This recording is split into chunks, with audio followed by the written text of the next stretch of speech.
सिर्फ एक phone call से शुरू हुई यह कहानी अब एक ऐसे खतरनाक मोड़ पर पहुंच चुकी है जहां हर किरदार अपने असली चेहरे के साथ सामने आने वाला है। युवराज ठाकुर को शायद यह अंदाजा भी नहीं था कि उसकी एक छोटी सी गलती पूरे खेल को बदल देगी। जब उसने अंजलि को फोन किया तो उसके मन में सिर्फ उसे डराने और उसकी हिम्मत तोड़ने का प्लान था। लेकिन वह यह भूल गया कि अंजलि कोई आम औरत नहीं है, बल्कि एक मजबूत इरादों वाली एडवोकेट है जो अपने परिवार और सच के लिए किसी भी हद तक जा सकती है। फोन कटने के बाद अंजलि का गुस्सा शांत नहीं होता। वह अपने कमरे में इधर उधर टहलती रहती है। उसके दिमाग में सिर्फ एक ही बात घूम रही होती है, युवराज आखिर चाहता क्या है। तभी उसे अचानक याद आता है कि कुछ दिन पहले भी उसे धमकी भरा मैसेज आया था। अब उसे यकीन हो जाता है कि यह सब एक बड़ी साजिश का हिस्सा है। उधर राजवंशी परिवार अपने अगले प्लान पर काम शुरू कर देता है। उदय और प्रताप मिलकर एक पार्टी ऑर्गेनाइज करने का प्लान बनाते हैं, जिसमें दिल्ली के बड़े बिजनेसमैन, पॉलिटिशियन और मीडिया के लोग शामिल होने वाले हैं। उनका प्लान साफ है, अंजलि को उस पार्टी में बुलाना और उसे ऐसी सिचुएशन में फंसाना कि उसकी इमेज पूरी तरह खराब हो जाए। वे आरती को फिर से इस्तेमाल करने की प्लानिंग करते हैं। आरती पहले ही अंजलि बनकर एक बड़ा खेल खेल चुकी थी। अब उसे फिर से अंजलि की तरह तैयार किया जाएगा और पार्टी में भेजा जाएगा, जहां वह शराब पीते हुए, डांस करते हुए और दामोदर मौजूमदार के साथ क्लोज तस्वीरें खिंचवाएगी। उधर पद्मा को चैन नहीं आता। उसे लग रहा होता है कि महक बहुत बड़े खतरे में है। वह हर जगह महक को ढूंढने की कोशिश करती है। पुलिस स्टेशन जाती है, लेकिन वहां उसे कोई मदद नहीं मिलती।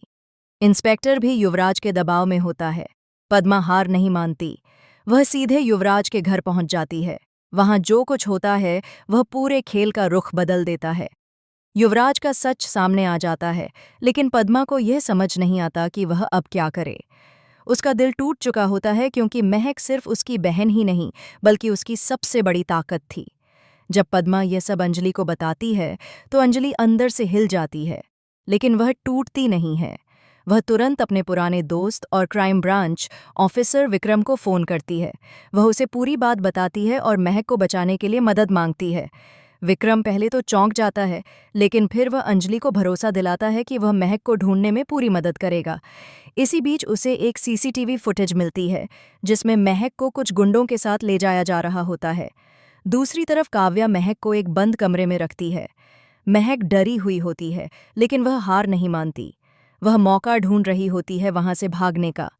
काव्या उसे बार बार डराती है कि अब उसका कोई नहीं है, लेकिन महक को भरोसा होता है कि अंजलि उसे बचाने जरूर आएगी।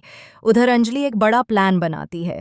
वह मीडिया को भी इस केस में शामिल करने का फैसला करती है। वह जानती है कि अगर यह मामला पब्लिक में आ गया तो राजवंशी परिवार दबाव में आ जाएगा। अंजलि अपने सबूत इकट्ठा करना शुरू करती है। उसे आरती और युवराज की कुछ पुरानी कॉल रिकॉर्डिंग मिलती हैं। साथ ही उसे एक बैंक ट्रांजैक्शन का रिकॉर्ड भी मिलता है, जिसमें युवराज को बड़ी रकम ट्रांसफर हुई होती है।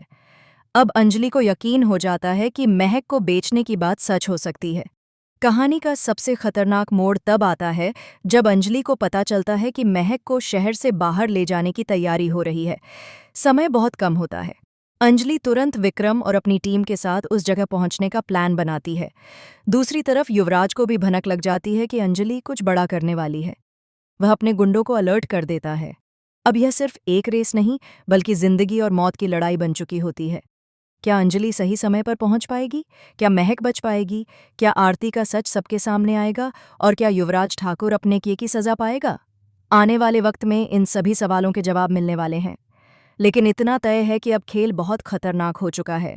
हर चाल सोच समझकर चलनी होगी, क्योंकि एक गलती किसी की भी जिंदगी खत्म कर सकती है। इस साजिश, धोखे और बदले की कहानी में अब असली जंग शुरू हो चुकी है।